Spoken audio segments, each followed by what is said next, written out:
Hey everyone, it's Benitez here. Welcome back to my YouTube channel. In today's vlog, I sit down with Troy Hunt, who is the person behind Have I Been Pwned? And I talk to him about developing your personal brand. Check it out now.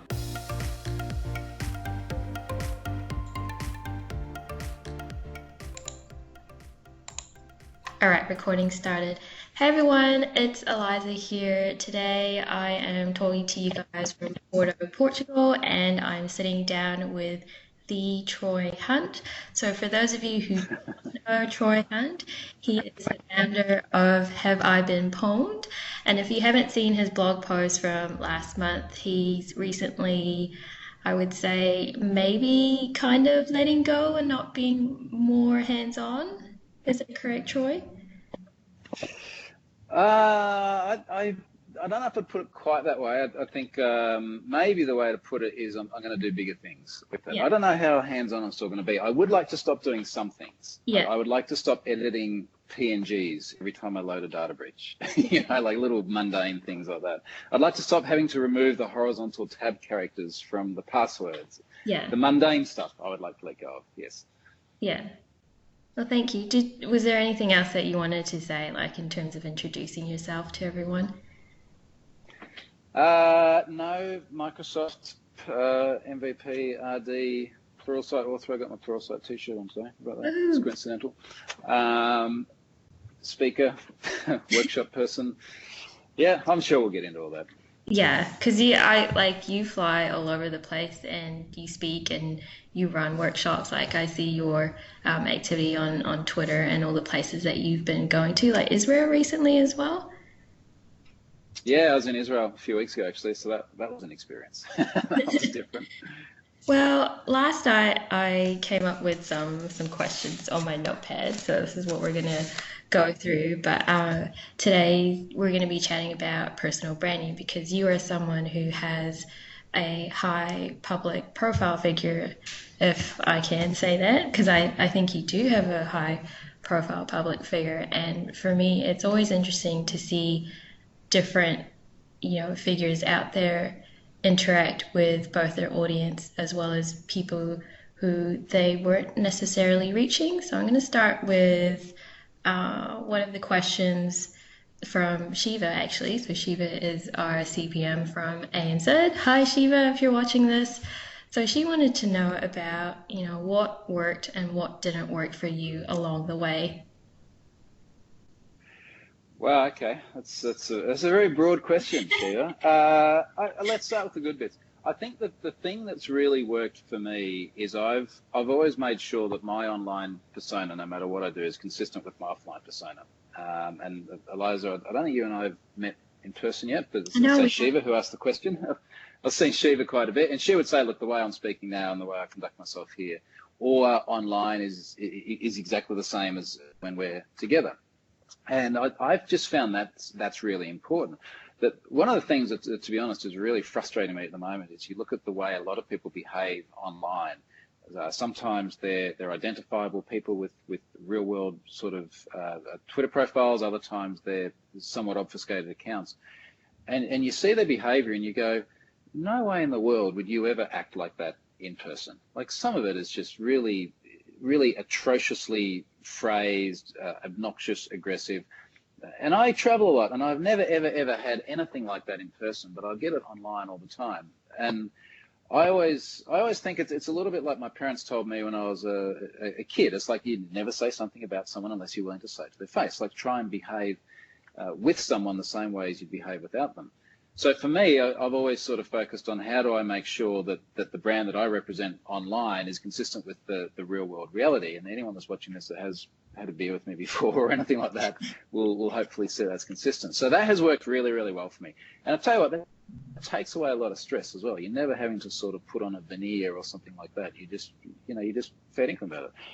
So that's worked really well. I think some of the things that haven't worked really well is I've engaged in debates too often which have gone nowhere. So let's say it's one of these people who's behaving in a way which is just totally inappropriate or something I vehemently disagree with. I should have tuned out a lot earlier in a lot of these cases. I should have just gone, look, you know what? It's just not worth it. Uh, I can think of particular incidents over the years where someone's just been a real dick online, and Yeah. I've just retweeted them, and then the hordes have descended on them, and then they've been angry at me because I've effectively thrown them under the bus, and the whole thing's escalated. And it might have made me feel a little bit good at the time, but it really hasn't helped anyone in the long run. So Yeah. my position on this now is I mean, most of my social engagements are on Twitter. I am muting really aggressively. Like, as soon as I see someone behave in a way that's just not consistent with my values and it antagonizes me, it's like, mute, okay, problem gone. Now that is just no longer a discussion. It's amazing how fast stuff dies if you just don't engage in it. Yeah, because I suppose that relates to the whole, is it the phrase or the saying of tall poppy syndrome? Like there are people out there and they may have been people you've worked with in the past, and they may not necessarily have agreed with you then, and they still don't agree with you now. And the fact that they're seeing you doing so well and achieving much more than what they expected somehow makes them feel that they need to, I suppose, continually bring you down or self doubt yourself. And then there's Mm. actual, in the online world, we call them like trolls and haters that will just pick on something that is irrelevant to the main focus of your tweet or your blog post or even your talk at a conference.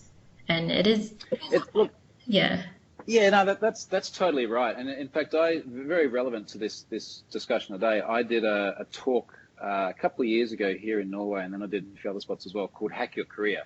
yeah, And the whole thing was about how my career went from normal sort of corporate life to what I do today. And right at the start of it, I talked about tall poppy syndrome. In fact, they've got another word for it here in Norway where I'm at the moment. They call it janteloven, which is sort of being perceived to have been successful and then causing others to yeah, want to deride your success because they don't feel that you should show it or they don't agree with it, or yeah, whatever it may be. And I'm really conscious about that, and it manifests itself in different ways. So one of them is as soon as someone sees you have popularity, regardless of how you achieved it, they can be very negative. There's certainly people out there. Again, no one ever will do it face to face. They'll always sit behind a keyboard and do it, but they'll yeah, say, very look, true. he's just selling out or something like that. And then as there's sort of been professional success and then financial success and things like that come along with it, if I tweet a photo of a car I've just bought that I love and I'm sharing it because, hey, here's something I really enjoy day in and day out, and I know a bunch of you like cars, there'll be a bunch of people who get really cranky about that. And it's again, as we'd call it in Australia, tall poppy syndrome. Yeah, And that they're really good people to mute. Like that is the negative attitude again. And I just cannot recommend this highly enough. Incidentally, don't block. Block is like passive aggressive, because then they write to you and they're angry and it's like, can't mention this person because you're blocked. Now I'm angrier as well. And then they try to get other people into it. Mute, they don't know. They don't know that you don't see it. They don't know if you're ignoring them. They don't know if you've been muted. They get busy being angry with someone else. yeah, So mute these people fast. yeah. And it's interesting when you say that you hold yourself back from trying to engage with someone who is passive aggressive because, in the heat of the moment, you do take the punch. You go, wow, that whatever that person has said does have an impact on you right then and right there. And you're always twiddling your thumbs, thinking about how should I respond? Should I even respond? But then there are some instances where after you've taken some time to not react, like react angrily, where you actually do Yeah. send out like a sensible tweet just to acknowledge them, but in a rightful manner. And I think for someone like you, that is something that you must struggle a lot with.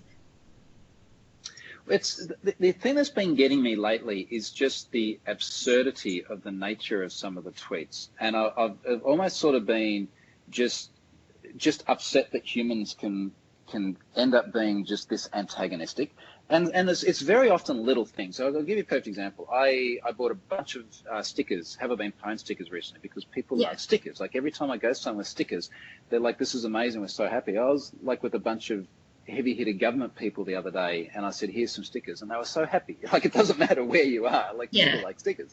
yeah, And I take a photo of these stickers, and it's like, I'm going to give these out when I travel around, I go to conferences, hit me up for stickers. and there's like 99% of people going, hey, awesome stickers. And then there's like this 1%, and 1% of 134,000 followers or something now is starting to mount up. And this 1% was stuff like, I hope you're happy with yourself, killing the Great Barrier Reef. And I'm like, I'm not sticking them on fish, for God's sake. Like, what do you think I'm doing with the stickers? Yeah. Mute. Yeah. And that is not a major offense. Like, that's not being abusive and aggressive and things like this. It's just being stupid. Yeah. And the thing that gets me, we're going down the rabbit hole now, but the thing that really gets me with this is like, why would you bother to take the time out of your day and use your modern day smartphone made out of all the precious metals mined from the ground in order to tell me that you think I'm going to kill the Great Barrier Reef by sticking a sticker on a massive laptop made out of all the other precious metals? Yeah, look, you're an idiot. Go away. You don't say that. You just mute. You just think it, but you don't say it. Yeah, got it. All right. Well, thanks for that insight, because I know that there are people out there who can relate to trolls and haters. So it's nice that you're being honest and providing your experience and insight into how you handle it. So my next question that I have is, when you're well known, so people may consider you or anyone else who is a high public figure out there as a celebrity. So how do you remain intact in producing quality content to ensure that you are who you are in terms of your knowledge and your strengths, and not just seen as this public celebrity? I think this is like first of all, I still find it very odd when I say go to an event and people want selfies or things like that. It's like, really? I don't have a problem with this, but like, okay, well, I wasn't expecting that. It's strange. Yeah. And in fact, it can be really hard where, I think about, say, Ignite in Sydney earlier this year. Like, I did a talk, and then the room was packed and was overflowing, and there was all these people coming to the stage, and everyone wants like selfies and things like this. Yeah. And it was just really, really intense. And then I left there and went back to the hotel, and I'm a nobody again. And you sort of go through like these crazy, crazy peaks and troughs. It honestly does, I find anyway, it kind of messes with my head a little bit. But when I do go back to the hotel and I write a blog post or something, most of the time it's like either a purely technical thing or it's just factual and functional.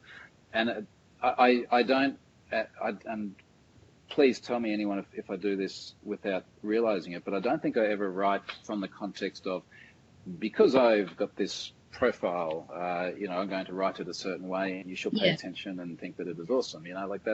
I think if you sort of lose your humility a little bit, you'll pretty quickly look like a bit of an idiot. So I don't ever find that an issue. I'm sure there's some people out there that see some of the things I write or some of the things I do in life, and they probably don't agree. And I think that's the 1% again. But you got to, again, sort of, I guess, recognize when the haters are just haters because that's the people they are, and they're a tiny, tiny portion, versus something which maybe you've said or done, which perhaps isn't as well received on a broader basis, and identify like when this is something that you might need to backtrack on or apologize for, versus when some people are just dicks. Yeah, so a bit of a side chat. Two celebrities who are outside of the tech world are very good with handling responses from trolls. If you haven't checked out the Twitter accounts, I recommend you should. So one of them is James Blunt, of all people, like the singer back then. He's really good at dealing with them. And then the other one is J.K. Rowling as well. She's pretty good. Like some of her tweets. Ricky Gervais is very good too. Oh, I check that out. I think I have seen the other two as well. Yeah. But I guess for someone like, particularly for someone like Ricky Gervais, it's like they make their career out of being like a little bit offensive and a little bit edgy. One thing that I find in our industry in particular now, we're becoming, I'm going to get in trouble now, we're becoming enormously politically correct. And it's a hard thing because there's a lot of stuff that we need to do a lot better in the industry. But we're also sometimes sort of swinging the pendulum so far that it's very, very easy to say something which is perfectly innocent, and then suddenly you're a bad guy for different reasons. A good mate of mine, Scott Helm, who's also building up quite a public profile, we do a talk together at the NDC events called Cyber Broken, where we talk about some of the crazy security stuff online and also some of the crazy reactions from people online. And he's been in trouble, air quotes for anyone listening, recently because he bought a car in the UK last year. And when you buy a car in 2018 in the UK, you get a number 18 in your number plate. Yeah. And then he has other letters around that, like most number plates do. But multiple different people, and this is not a lie, I saw the messages, multiple different people reached out and said, look, you probably shouldn't have the number 8 in your number plate.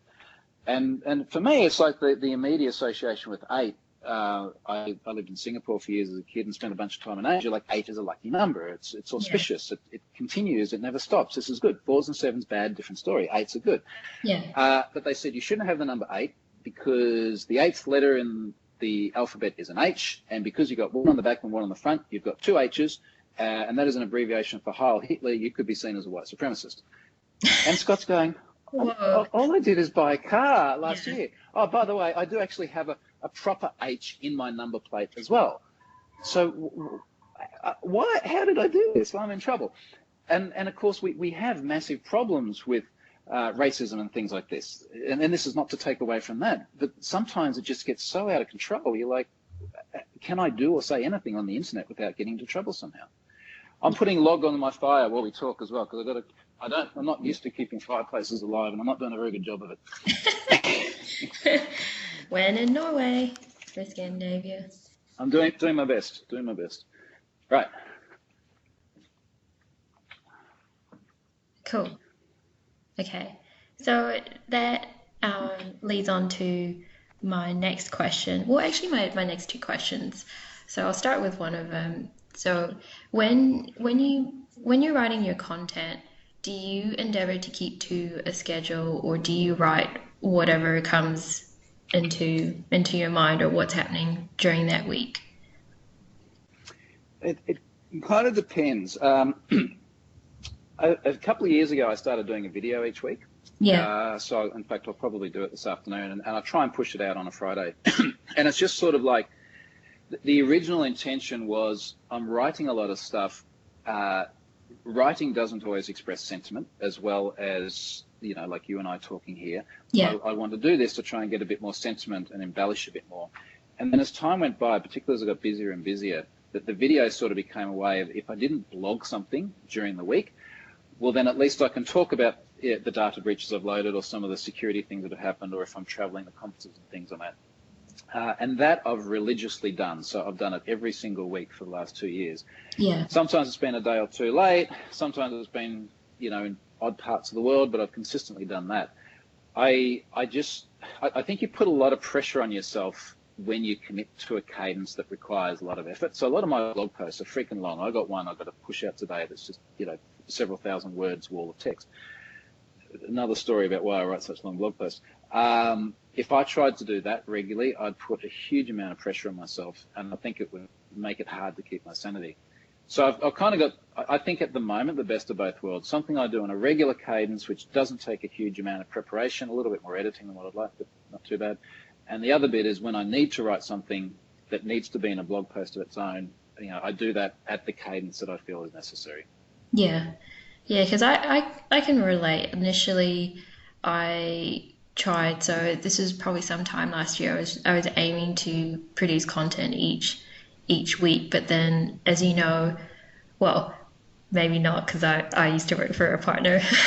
Like your job comes in the way, other things and life comes in the way, and then next thing you know, it's a new week already, and you haven't hit the publish button. Because for me, I do both. So I have a YouTube channel and a blog, and video editing is, quite time consuming, as anyone knows who's watching this, who has either a YouTube channel or has done videos for whoever they work for. It does take a while, but at the end of the day, it's your preference. And if it's something that you don't regret doing in terms of doing the video editing, then yeah, go for it.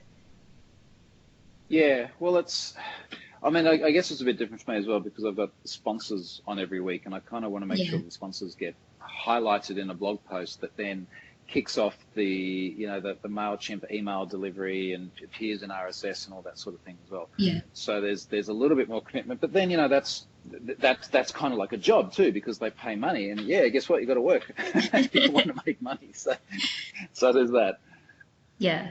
And so with the content that you produce, do you ever think about how to make it stand out or how to make it unique? Because as you know, there's a lot of content that's getting written every week, and there's more people out there who are starting blogs because technology in all fields is constantly evolving. So is it something that you ever worry about, or you just shut it out and just mind your own content and not worry about anyone else? I've never really worried about it. I think it's more a question of what's my motivation for writing the content. Yeah. So a lot of the time, I've written something because I've got an itch I want to scratch, and the motivation is I just really feel like I want to write this thing down. Now, I don't really care what else is out there that's the same. That doesn't change the fact that I've got the itch I want to scratch. Sometimes it's because I've just done something technical which was hard, and I want to remember how to do it again. I remember Yeah. I wrote something about loading free certificates into Azure several years ago, and it was such a painful thing to go and get this certificate from the CA and then convert it with OpenSSL and then upload it into Azure. I wrote it for me so that I remembered how to do it next time. So that motivation, again, regardless of whether someone else has done their own thing, it doesn't kind of change that. Yeah. There have been a few times where there's been things like, let's say, a really notable security incident, the bash bug or the heartbleed bug or something like that. And I've gone, I want to understand this as fast as possible because it's a massive industry thing. I'm going to write the blog post. I don't understand it, but I'm going to write the blog post. And by writing the blog post, I'm going to force myself to go and read and research and get all the facts in there. So that the motivation there was primarily to help me understand what it was. But if I can write something comprehensive and articulate it well and get it out early, then that also gets a massive amount of viewership. So, one way to stand out there is to get the jump on other people with good content. Yeah. That's very topical and timely, and you've got to have the bandwidth in your life to sort of be able to drop everything and just do that.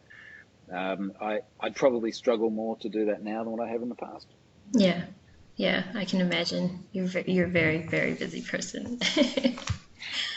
Okay, so I have a few more questions. So we're coming up to the 30-minute mark.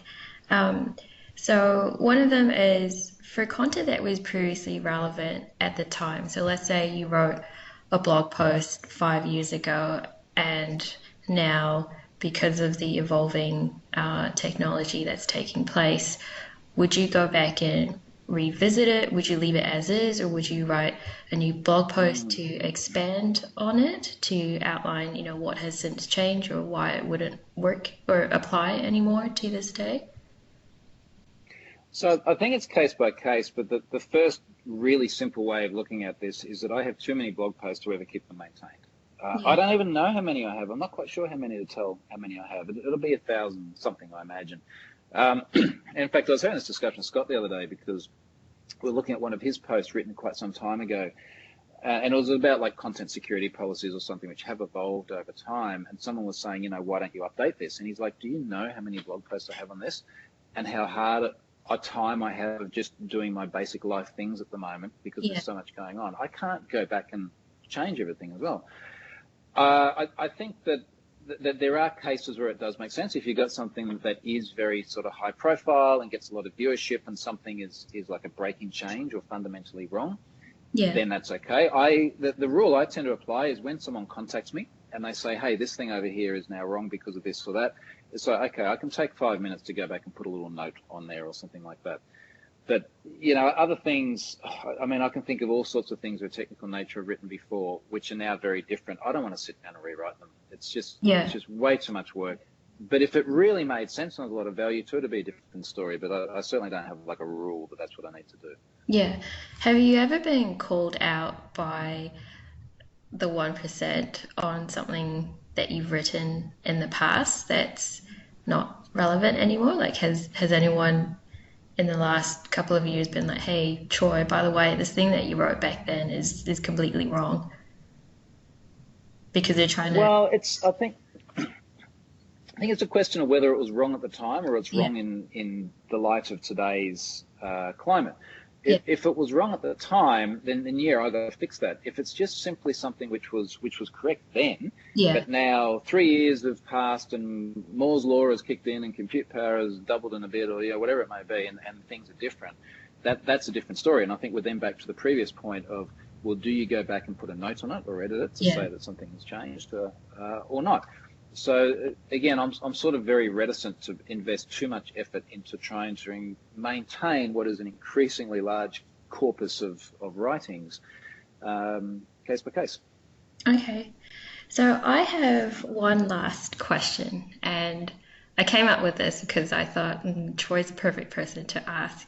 So if you were the CEO or the person in charge of LinkedIn, what would you do for a week in terms of changing it?